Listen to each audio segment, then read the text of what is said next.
So today we are talking about ears. Ears are so interesting to look at. Just the basic shape of the ear is very intriguing. And for me, if I look at that specific ear in this book by Alan Kraaivanger, The Secrets to Drawing Heads, it's a wonderful book on drawing portraits and faces. You can see how far back the ear actually sits in the skull. One would think it sits around here, but it's actually just as you get to the end of the jawbone, that's where the ear sits.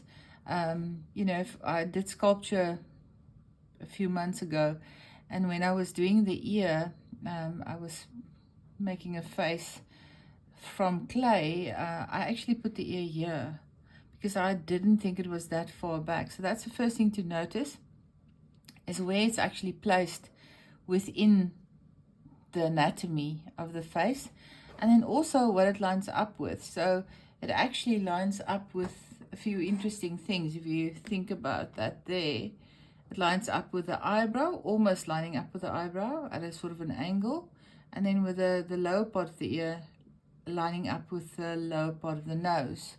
So that's the other interesting thing to notice, again there, from eye to ear, and then from nose to ear. So if you get that right, then you're already a little bit further in understanding the anatomy of the ear. So this book I've used so much. I really want to give credit to Alan Kraaivanger because it's been an amazing book to work from and to learn from. So there you can see an ear from the front and then from the side. Ears are just neglected. People often just don't worry about drawing the ear correctly. I think it's necessary. If you want to do good at portraiture, you have to understand ears, you have to know where it's placed in the skull, and you have to understand what you need to look at when you start drawing the ear. So these short videos, I'll make it part 1, maybe part 2, I'll see if we get to part 3, maybe it's not necessary. It's just to guide you through that process of how would you draw an ear, how do you approach it, so that it basically becomes easier for you. Thanks for watching. Part 2 and part 3 will be on Patreon. I'm a Patreon creator. You're welcome to become a member over there.